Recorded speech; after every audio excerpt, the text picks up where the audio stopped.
So today we're going to make a risotto. Now the annoying thing about risotto is that you have to stand over the hob, stirring it for absolutely ages. It feels like forever and it's really boring. But this is a risotto with a difference. You can either make it in the microwave or you can make it in the oven, which is what I'm doing. So to kick off with, what you need to do is get a medium onion and you need to get chopping it into little tiny cubes. So I have half an onion here because this is quite a big onion. So take off the brown layers as per usual, and then we're going to chop it into little tiny cubes that we are either going to put in our microwave, or if you're doing the oven method, you're just going to fry it a little bit in with your rice. And remember my not crying, I don't know if you know this, my not crying when you're chopping onions trick is to bite a metal spoon, and then the little chemicals from the onion that want to hurt your eyes and make them cry actually get to the spoon before they get to your eyes and you don't cry. But hey, today I'm feeling invincible because I'm not crying and I'm chopping away, so that's good news. Risotto is really good because not only is it really tasty and flavoursome, there's not lots of chewing. So I find my kids like it a lot because it just slips down easily and it's very filling as well. And it's pretty healthy, so that's not a bad thing, is it? Right, there we go. So I've chopped up my onions.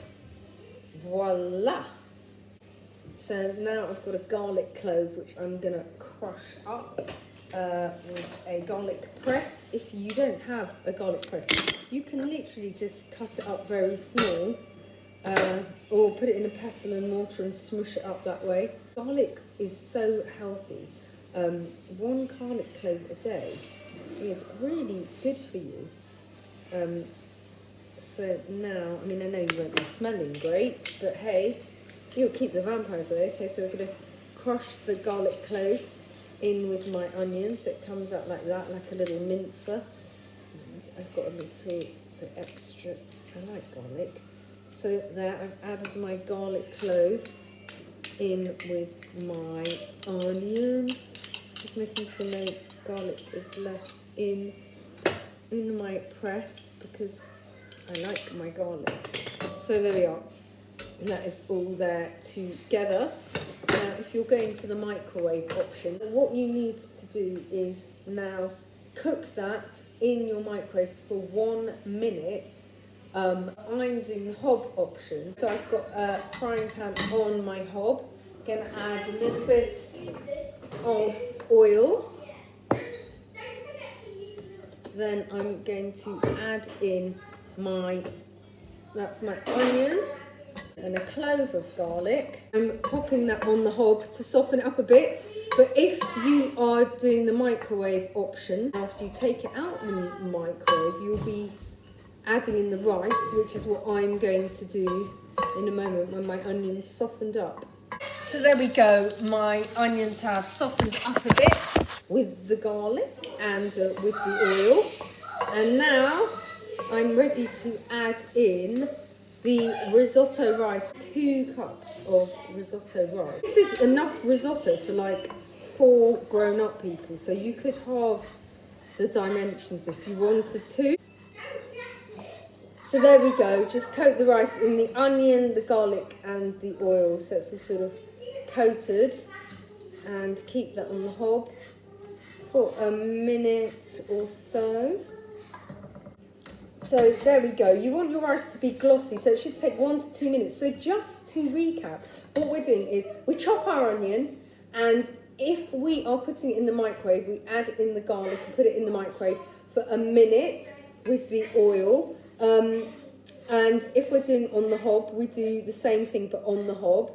Then we take it out and then we add the rice in, and then we put it in the microwave again for a further minute, or if you're doing it on the hob, a further minute or so on the hob so that the rice is glossy. So now we are ready to add our stock in. If you're doing it in the microwave, you'll already have your ingredients in a big microwavable bowl, But if you're doing it in the oven, you need to transfer it now to a big oven dish because we're going to add our stock in. So that is what I'm going to do now.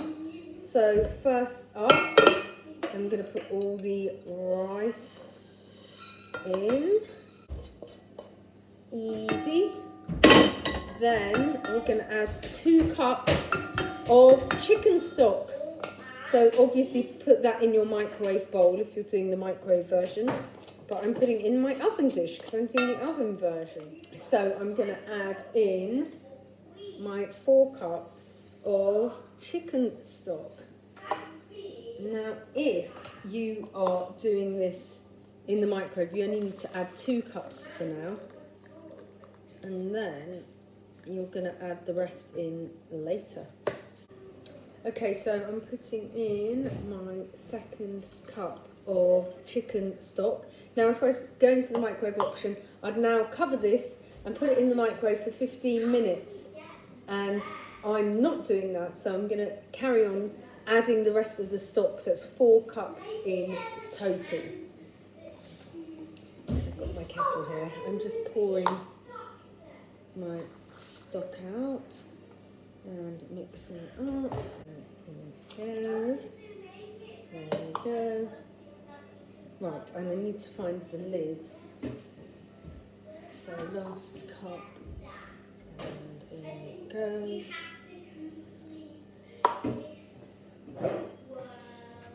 Right, so the lid is on. My oven gloves are on, and this is going in.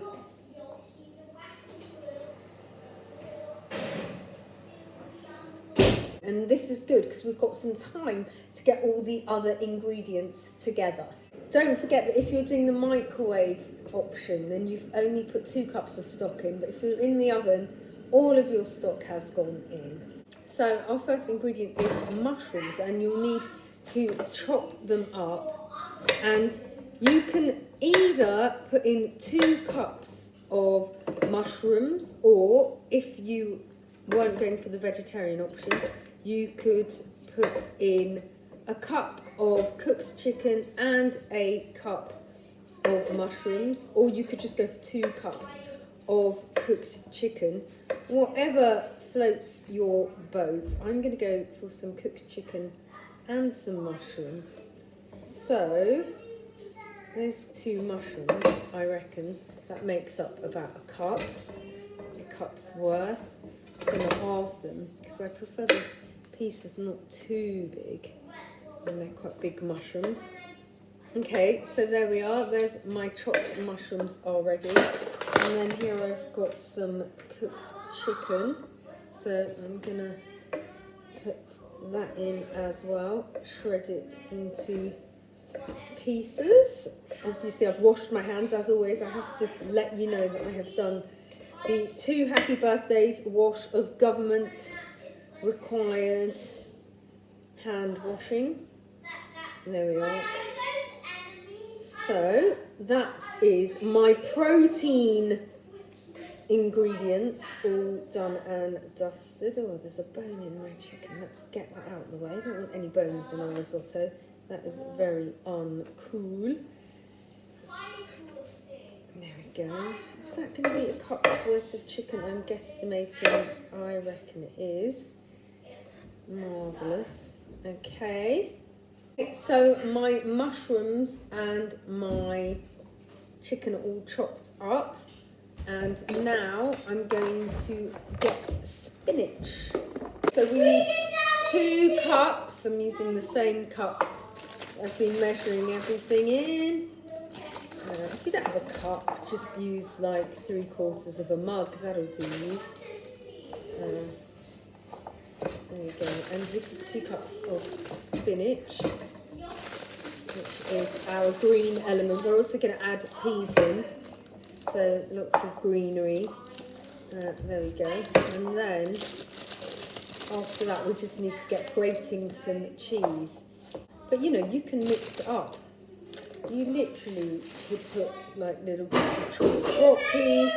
You know, make substitutions where you think the flavours will work if you don't have ingredients. So for instance, you might not have spinach, but you might have a bit of broccoli, or you might put in extra peas perhaps. Right, so I'm going to get the peas now from out of the freezer. Frozen peas. So I need a cup of frozen peas. I'm running out of cups. Here we go, I've got another cup here. What are you making? I'm making a risotto with chicken and mushroom and now frozen peas. Okay, and there it is. What are you guys doing? Frozen peas are great because they're always really fresh, because there's certain stipulations on how long they need to be between being picked from the field and to the freezer. In fact, frozen veg in general is good because whereas fresh veg starts going off the minute it starts its journey to the shops and so on and so forth, you know, all the nutrients are being kept in frozen vegetables, so they're really good and they can often be a bit fresher, than your normal vegetables. So next you need 1/3 to 1/2 a cup of cheese, depending on how cheesy you like it, and you need to get to grating that into the cup, which is exactly what I'm going to do. If I can find my cheese grater, which I will get onto. Right, yeah, I'll get onto it. I won't bore you with the search. Okay, so I've started the grating. Now graters are really sharp and you really can actually graze your fingers on them. I know because I've done it before. So as with the knives and the oven and all that dangerous stuff, get some assistance with the old grating, and it actually takes a bit of welly as well, so you might be thankful if a grown-up helps you out with it. It's quite boring too. Come on, hardly great. Ha ha ha, hardly great fun. Ho, ho, ho. Okay, we're getting there. You see, I'm getting to the bit where it's dicey. Don't want to start grating my fingers. So get another chunk and put it on top of the remnants, which kind of stick because of the cheesy stickiness. And there we go. I reckon I've probably got about 1/2 a cup. Right, there we are. So I'll scrape that off into my cup. It does tend to get stuck in the grater. Such sticky, icky stuff. So I'll help it come off, because as we know, I do not like to be wasting foodstuffs. That's no good.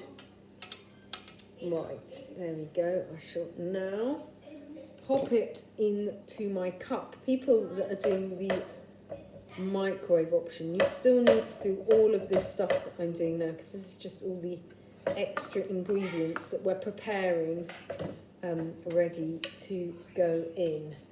Right, so in we go.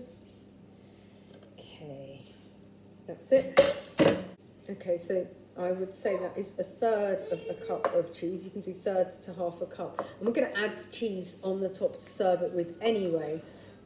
So you could just leave it with less cheese in, and then people can choose if they want to add more cheese. So as well as all the cups and bits of ingredients we've prepared, the only other things we're going to need is a splash of milk and some black pepper. Okay, so I'm going to get my oven gloves on because we're nearly ready, there we go, to get our risotto out the oven. It's been in there for 15 minutes, so let's get it out. Okay, so now I'm going to pop all my other ingredients in. In goes my cheese, in goes my leaves, in goes my peas. So my chicken and mushroom is going in now. In it all goes, and then give it a good old stir around. And then I'm going to pop it all back in the oven for 15 minutes. You've got to be careful with the stirring, because we don't want any to capsize. And then I'm going to add my milk as well. Good old, so it looks really yummy and it looks so healthy too. It's awesome. So there we go. That's how it looks. That's how it looks now. I've added in all the extra ingredients. And then you need to add in your dash of milk as well.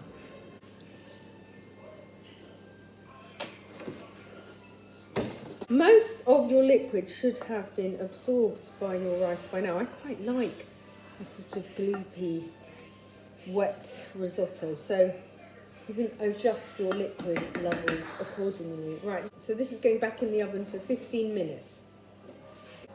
Okay, so let's just recap all of this over again.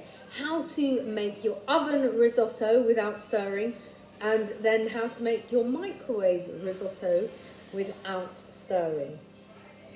So for your microwave risotto, cook your onions and garlic in the microwave on full power for 1 minute with the oil. Then add the rice after 1 minute, stir and cook again for a further minute. Then add 2 cups of your stock, stir and cook for 15 minutes. Then add the rest of your stock and cook for a further 5 minutes. And finally add all of your ingredients that are remaining and cook for 5 minutes or till the stock is absorbed. For your oven risotto, fry your onions, garlic and oil on the hob for a minute. Then add the rice and coat it and mix it about and fry for a further minute or until your rice is glossy. Then add 4 cups of stock and bake it in the oven for 15 minutes. Then add your remaining ingredients and bake for 15 minutes or until all your stock is absorbed. Both risottos should be cooked in a 4-litre dish with the lid on. Now, this risotto is such a family favourite in our household. The kids love it because it just slips down your throat and it's lovely and sort of comforting. It's real comfort food and there's not lots of chewing or crunching involved. It's very hearty and warming. And my hubby absolutely loves it too. And what's great is that if you're into something with a bit of a kick, you can pop some lemon juice on it and eat it and it really goes nicely. Just a splash of lemon juice and mix that in. Or it's lovely with pepper if you like things peppery. It's also really good with just liberal amounts of salt on because I don't put any in the actual recipe. But if you like salt, it really brings the flavour out. And then also it's really good with cheese. If you're a cheese lover, it's great with grated cheese on the top. Really, really good. Just cheddar or some parmesan shavings work really well. And finally, a splash of extra milk mixed in makes it really creamy. Or you can have it just plain, which is how my oldest son likes it the most. So lots of options with it. Here we go. Go. Yes, looks lovely. That looks pretty good, huh? Why did you put milk A splash of milk makes it lovely and creamy. Okay. Oh, what are you doing? That's just a bit crazy. Right, I'm going to grate you some cheese on top. There we go. Polish that off, Covey. It's very yummy. Really? I would have it again. Oh, good. Right, so this is mine for me, and I'm going to do the taste test. Very good, very hot, but very, very yummy. And it's so good, and it feels really healthy as well. So, yeah, I thoroughly recommend it. Yum, yum, yum. And I know I love it with cheese on top, so I'm going to put cheese on top as well. And cracked black pepper. Right, time for my dinner now. I'm off. Hope you've enjoyed the video. Please subscribe and spread the word.